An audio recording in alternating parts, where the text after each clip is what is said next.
हाय movie की शुरुआत होती है एक बेहोश आदमी को दिखाते हुए और जैसे ही उस आदमी को होश आता है उसके सामने एक गिल बॉक्सन नाम की लेडी होती है जो कि एक कॉन्ट्रैक्ट किलर थी।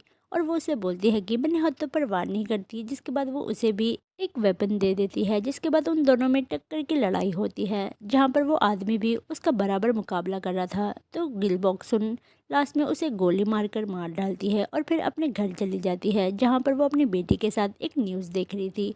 और वो देखती है कि एक पॉलिटिशियन अपने बेटे को घूस खिलाकर कॉलेज में एडमिशन दिला रहा था, पर ये बात मीडिया में फैल गई थी। जिसके बाद शाम को बॉक्सन जाती है एक रेस्टोरेंट में जहाँ पे उसके सभी दोस्त आए हुए थे और ये सारे दोस्त भी एक कॉन्ट्रैक्ट किलर थे। पर बॉक्सन एक बड़े कंपनी में काम करती थी और सभी का सपना था कि वो भी बॉक्सन वाली कंपनी में ही ज्वाइन हो जाए। और साथ ही वहाँ पर हान नाम का लड़का बॉक्सन को लाइन मार रहा था, जिसके बाद बॉक्सन बाहर आ जाती है और जब वो अपनी गाड़ी के पास थी तभी कुछ गुंडे उसको छेड़ने लगते हैं। पर बॉक्सन तो पहले से ही खिलाड़ी थी, पर वो कुछ करती पीछे से हान आता है और सभी को मार देता है, जिससे बॉक्सन उससे इम्प्रेस होती है और उसके साथ होटल जाकर लप्पा झप्पा करती है। और दूसरी तरफ हम बॉक्सन की बेटी को देखते हैं जो कि अपनी गर्लफ्रेंड के साथ दूसरी जगह लप्पा झप्पा कर रही थी। मतलब उसकी बेटी एक लेस्बियन होती है, जो बात बॉक्सन को अभी तक नहीं पता। इसके बाद हम बॉक्सन को देखते हैं जो कि अपनी कंपनी के काइंड ऑफ ट्रेनिंग सेंटर में जाती है जहाँ पे बहुत सारे यंगस्टर्स किलर मशीन बनने के लिए आए थे और उन्हीं में से एक योनजी नाम की लड़की भी थी जो कि सबसे ज़्यादा खतरनाक मानी जाती थी अपने ट्रेनिंग सेंटर में। तो बॉक्सन के बॉस की बहन उसे बोलती है कि क्यों ना दो दो हाथ तुम भी इसके साथ कर लो, जिससे बॉक्सन भी मान जाती है और योनजी और बॉक्सन के बीच में फाइट होती है जहाँ पे बॉक्सन उसे काफ़ी लाइटली ले रही थी। इसके बाद योनजिन बॉक्सन को एक बार हराने की कोशिश करती है तो बॉक्सन उसे एक छोटे से मूव से हरा देती है और फिर वहाँ से उसको अप्रिशिएट करके अपने बॉस के पास चली जाती है। जहाँ जाने के बाद बॉक्सन बोलते हैं कि अब मुझे इस काम से रिटायरमेंट चाहिए क्योंकि मेरी भी एक बेटी है। पर उसका बॉस बोलता है कि जाने से पहले तुम्हें मेरा एक काम तो करना ही पड़ेगा, जो सुनकर बॉक्सन मान जाती है क्योंकि वो लास्ट मिशन था उसके लिए। तभी बॉक्सन को उसकी बेटी के स्कूल से कॉल आ जाती है जहाँ पर बॉक्सन भागते हुए जाती है और एक लेडी बॉक्सन पे बहुत चिल्लाती है क्योंकि उसकी बेटी ने उसके बेटे के गले पे एक सीजर घुसेड़ दी थी। और फिर बॉक्सन बाहर जाके अपनी बेटी को बहुत डांटती है और वो बोलती है कि अगर तुम थोड़ा सा ऊपर मारती तो वो मर जाता।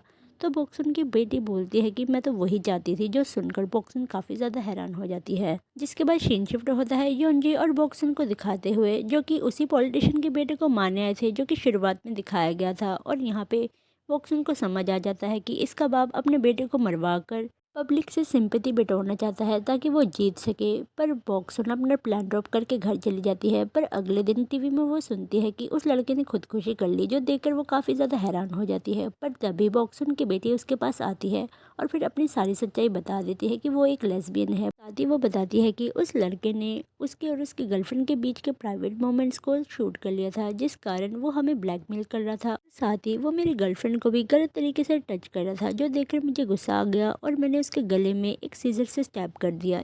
और तभी वहाँ पे योनजी भी आ जाती है और वो बॉक्सन को बताती है कि तुम्हारी वजह से मुझे कंपनी से निकाल दिया गया है, क्योंकि उन्हें लगता है कि मेरी वजह से तुमने मिशन ड्रॉप कर दिया। जिसके बाद योनजी और बॉक्सन मिलकर उसी रेस्टोरेंट आते हैं जहाँ पर वो अक्सर आया करती थी। और तभी उसके बाकी के दोस्त भी आ जाते हैं और सभी दोस्त बताते हैं कि हान को ए नंबर का दर्जा मिला है, जो सुनकर बॉक्सन को शक होता है कि शायद वो मिशन इसी ने पूरा किया है। दूसरी तरफ हम बॉक्सन के बॉस को देखते हैं जो कि अपनी बहन पर गुस्सा हो रहा था कि तुमने एरे गैरे को मिशन कैसे दे दिया, जिससे गुस्सा होकर उसकी बहन बाकी के लोगों को कॉल करती है और सभी को अपनी कंपनी में ज्वाइन होने का ऑफर देती है और सभी मान जाते हैं। पर तभी बॉक्सन सभी को बोलती है कि प्लीज़ तुम इस कंपनी में मत आओ, ये बेकार है।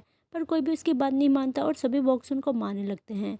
पर ए नंबर के खिलाड़ी होने के कारण बॉक्सन एक एक कर सभी को वहाँ खत्म कर देती है।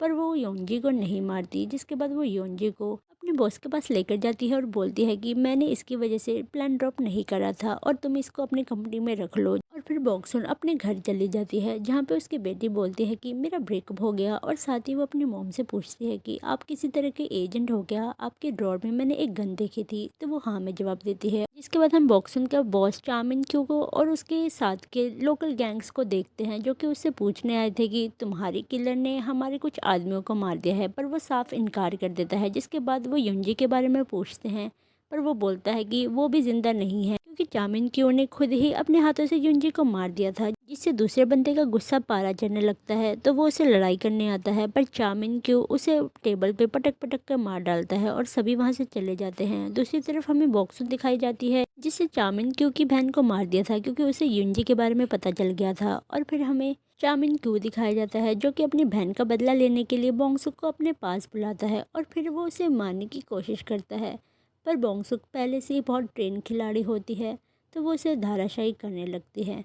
पर इससे पहले वो उसे मारती, वो बोलता है कि तुम्हारी सच्चाई तुम्हारी बेटी को पता लग गया है, क्योंकि उसने पहले ही यहाँ पर एक कैमरा फिट कर रखा है और इसका लाइव टेलीकास्ट उसकी बेटी घर से देख रही है, जो देखकर बोंगसुक काफ़ी ज़्यादा डर जाती है और फिर वो भागते हुए घर पहुँचती है, जहाँ पर उसकी बेटी ऐसे प्रिटेंड करती है कि उसने कुछ नहीं देखा, जो देखकर बोंगसुक को सुकून का सांस आता है। और अगले दिन हम देखते हैं बोंगसुक की बेटी अपने स्कूल जाती है, जहाँ जाकर वो आखिरी बार अपनी गर्लफ्रेंड से हैंडशेक करती है और साथ ही उसके गले मिलती है और उसे बोलती है कि मेरा मन कर रहा है कि तुम्हारा गला घोट दूँ, पर मैं तुमसे प्यार करती हूँ तो मैं ऐसा कुछ नहीं करूँगी और मैं यहाँ से जा रही हूँ। जिसके बाद वो उसे आखिरी बार मिलकर वहाँ से चली जाती है और उसकी गर्लफ्रेंड उसे देखती रह जाती है। बाहर जाते हुए उसे वो लड़का भी दिखाई देता है जिसको उसने स्टैप किया था, और वो उसे स्माइल देती है, पर वो लड़का उससे डर जाता है। जिसके बाद वो क्रीपी से हंसती है, उसके बाद वो वहाँ से चली जाती है और ये मूवी यहीं ख़त्म हो जाती है। Thank you for watching, bye bye.